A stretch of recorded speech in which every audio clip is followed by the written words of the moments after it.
Isang makasaysayang gabi para sa Philippine Volleyball ang nasaksihan natin sa MOA Arena. Ang kupunang matagal nang kumakatok sa pinto ng kampyonato, tuluyan ng nanalasa. Sa isang labanang akala ng marami ay mauuwi na naman sa nakakapagod na 5-set marathon, isang ibang Signal Super Spikers ang humarap sa Creamline Cool Smashers. Hindi lang sila basta nanalo, dinurog nila ang defending champions sa score na 25-13, 13-25, 25-16, 25-16, opisyal ng pasok ang Signal sa kanilang kauna-unahang PVL All-Filipino Conference Finals. 2-0 ang kartada nila sa semis at kahit may laro pa laban sa PLDT, salyado na ang kanilang upuan sa Rurok. Anong nangyari sa Creamline? Paano naging Vanny Gandler show ang gabing ito? Himayin natin ang bawat detalye dito lang sa ating pagsusuri. Pag-usapan natin ang daloy ng laro dahil ito ay isang match of extremes. Noong una, parang salitan lang ng suntok. Sa set 1, binigla ng Signal ang lahat ng limitahan nila ang Creamline sa kakarampot na 13 points. Pero alam naman natin ang Creamline heart. Bumawi sila sa set 2 at ibinalik ang pabor, 13-25 naman ang naging score pabor sa Cool Smashers. Pero bilang taga-subaybay, dito ko nakita ang maturity ng Signal. Imbes na mawala ang momentum pagkatapos matalo sa set 2, mas naging agresibo sila sa set 3. Ito ang naging turning point. Habang ang Creamline ay hirap makahanap ng rhythm, ang Signal tila may GPS ang bawat palo. Si Jel Cayuna ba? Iba ang laro ng batang ito. Siya ang utak sa likod ng bawat atake. Ang kanyang orchestration ay parang isang konduktor ng orkestra. Mapa-stand-up man o sit-down sets, laging nasa tamang timing. Nalito ang defenders ng Creamline. Hindi nila alam kung tatalon ba o mag-aabang ng drop ball. Hindi natin pwedeng hindi bigyang diin ang performance ni Vanny Gandler. Ito na marahil ang pinakamagandang laro ni Vanny sa kanyang pro career. Nagtala lang naman siya ng triple-double, 24 points, 10 excellent digs at 10 receptions. Sa loob ng 1 oras at 40 minuto, si Vanny ang naging definisyon ng all-around player. Sa set 4, doon natin nakita ang bangis niya. Noong dikit pa ang laban, siya ang nag-unleash ng sunod-sunod na atake para ilayo ang score sa 19-12. Siya ang naging mitsa ng apoy ng Signal. Pero hindi lang siya nag-iisa. Nandyan si Erica Santos na may 14 points at si Tintiam Zon na nag-ambag ng 13. Ang balanse ng opensa ng Signal ang pumatay sa depensa ng Creamline. Kapag binabantayan si Vanny, doon naman papasok si Rosalyn Aquino sa gitna. Hirap na hirap ang blockings ng Cool Smashers dahil sa bilis ng bola ni Cayuna. Sa panig naman ng Creamline, ramdam ang bigat ng pressure. Bagamat lumaban si Bernadette Pons na may 17 points at si Gemma Galanza na may 10, tila naging malamig ang ibang key players. Si Tots Carlos ay nalimitahan lang sa 8 points, habang si Alyssa Valdez ay nakapasok lang saglit sa first set at nakapagtala ng 1 puntos. Bakit sila nahirapan? Dahil sa floor defense ng Signal. Bawat palo ng Creamline may sumasalo, bawat drop ball may humahabol. Napuwersa ang Creamline na gumawa ng mga errors dahil sa frustration na hindi namamatay ang bola sa paning ng Signal.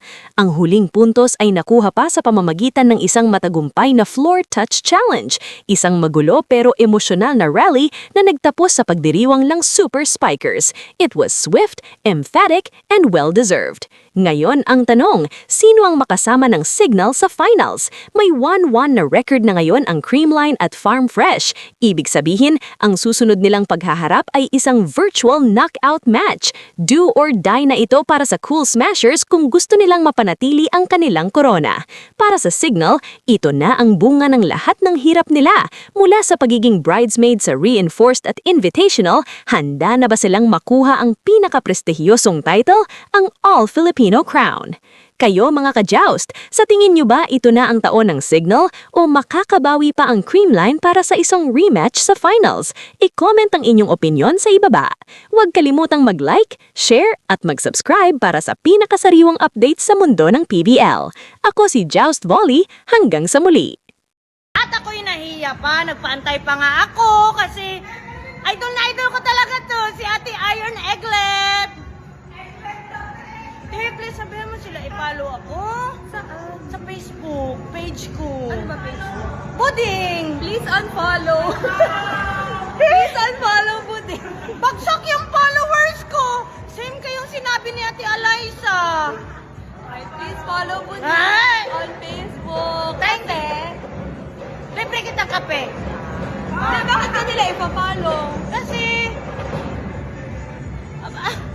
ko alam.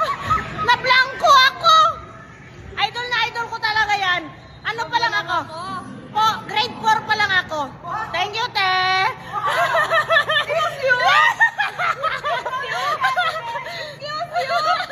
Woo!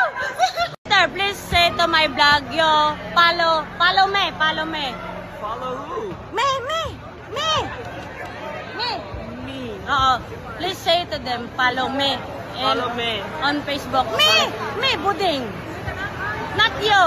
Buding. Ma, sister. Follow Buding Ah. on Facebook. Thank you.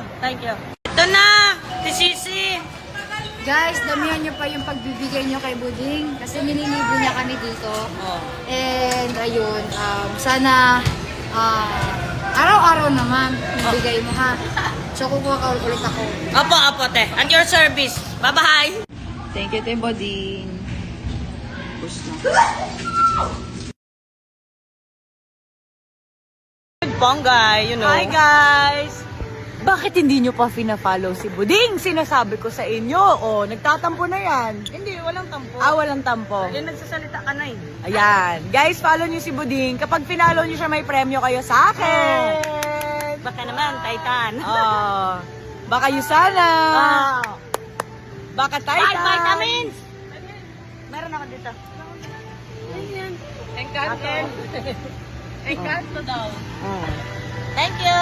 Mabait si Buding, malilibre ng kape to eh. Ay, kape? Napakabait naman. Tapos i-flood nyo na lang yung comments niya kung anong gusto nyo yung premyo. Thank you, Pongs. Bye guys! I-follow nyo na si Buding ha. Sinasabi ko sa inyo ha. Tapos paulit-ulit nyo panoorin yung mga video niya. Kasi nakakatawa naman siya. Lumalaki ng ulo ko. Paano kung ano yan? Thank you. Baka naman, thank you in advance. Alam mo, masarap din yung watermelon. Gusto mo i-try yun. Tsaka yung mga nag-workout na sour. Tsaka yung gecko. Nako, napakasarap nun. Para ka naman! Sabi dyan! Isa pa ako. Medyo mas mataas. Kaya mo ba? Kaya nyo ba yan? Ready? 1, 2, 3. Bi, wag mong bibidyohan yung kamay ko, Bi, ah.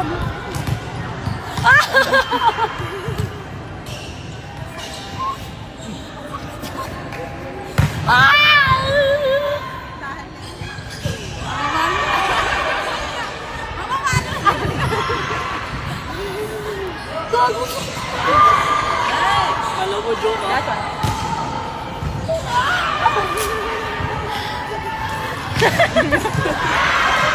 Gusto kita. Ang cute!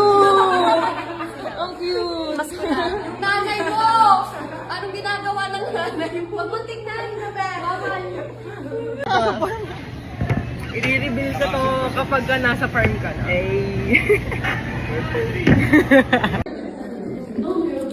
Huwag marunong kinamay. Huwag marunong. Okay lang yan. Basta mabusog ka. Ano? Sarap. Gutom ka, gutom? Perfect. So refreshing. Hindi mo naman sinabing may kadate ka. Hindi mo man lang pinakilala sa amin ni Tita Dors. Pasensya na, hindi din kami magkaintindihan. Ang sarap. Yummy! Oh, hi kayo dyan. Hi kayo sa vlog ko. Hi vlog! Hi vlog. Yummy. Very sweet.